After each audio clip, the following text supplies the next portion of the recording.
Imagine standing alone, thousands of feet above sea level, in the dead of winter. The air is so thin, it feels like you're drowning.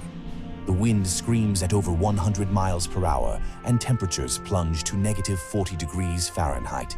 Now, imagine doing this without oxygen, without a team, and on one of the most dangerous routes in the world. This is not a survival story, it's a record-breaking attempt.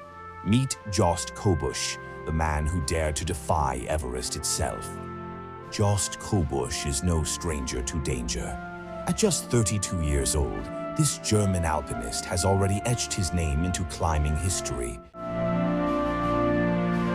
But his latest mission? It's something no one has ever achieved. A solo winter ascent of Everest via the treacherous West Ridge without supplemental oxygen. Why does he do it? Is it glory or something deeper? Kobusch himself says, "You're only criticized if you don't do what everyone else does." Critics call him reckless, others call him visionary. But one thing's for sure, he's rewriting what we thought was possible in alpinism. The West Ridge is Everest's forgotten path, a route so dangerous that even seasoned climbers avoid it. It's steep, exposed, and riddled with ice falls and avalanches. In winter, it becomes an unrelenting nightmare. Only a handful have dared to climb it, and none have succeeded solo in winter. Why this route? For Kobusch, it's about pushing boundaries. He's not chasing the summit, he's chasing exploration itself. As he puts it, "I want to explore beyond 7,500 meters. That altitude alone is a death zone for most climbers. Let's talk numbers. Over 30 expeditions have tried to summit Everest in winter. Only 5 succeeded. Of those, just 1 climber made it without supplemental oxygen, and he didn't survive the descent. Winter on Everest isn't just cold, it's lethal. Winds can strip flesh from bone. Frostbite is almost guaranteed. And then there's the isolation. Alone on the mountain, every decision is life or death. Kobusch knows these risks all too well. His first 2 attempts ended below 7,400 meters due to brutal weather. Last year, an injury forced him to cancel entirely, yet here he is again, undaunted. December 2024, Kobusch arrives at Everest Base Camp, alone. Unlike the bustling camps of spring expeditions filled with climbers and Sherpas, his camp is eerily silent. His goal? To reach higher than anyone has before on this route in winter.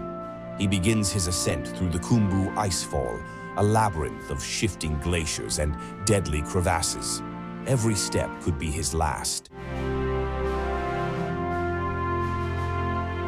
By mid-December, Kobusch reaches 6,000 meters at Lo La Pass, the gateway to the West Ridge.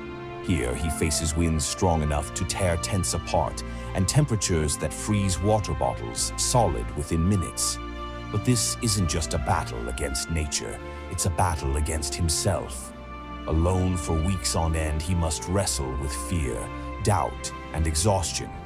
Climbing solo, Kobusch once said, isn't just about physical strength, it's about mental resilience.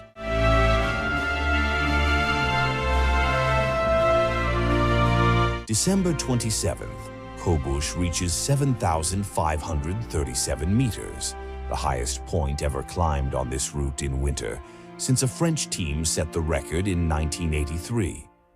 But here's where things get complicated. Beyond this point lies the Hornbein Couloir, a narrow chute of ice and rock leading to Everest's summit ridge. It's never been climbed in winter solo. Does he push forward or turn back?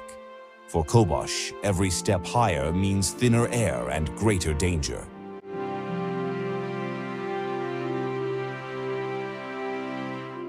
At 7,537 meters, Kobusch makes a decision that defines him, not as a climber, but as a human being. It would have been too dangerous to climb any higher, he later admits. Critics might call it failure. Others see wisdom. After all, surviving Everest isn't about conquering it. It's about knowing when to walk away. So what drives someone like Jost Kobusch? Is it ego, passion, or something deeper? Legendary climber Reinhold Messner dismissed Kobusch's attempt as all PR, but Kobusch sees criticism as fuel. If people doubt you, he says, it means you're doing something right. Whether you call him reckless or revolutionary, one thing is clear. Kobusch has redefined what it means to climb Everest. As Jost Kobusch descends from his record-breaking attempt, one question lingers. Is this the future of mountaineering? In an age where Everest has become overcrowded and commercialized, climbers like Kobusch remind us of its raw beauty and its unforgiving danger. So what do you think? Is Jost Kobusch a hero or a fool? Let us know in the comments below. Don't forget to subscribe, channel. Thank you.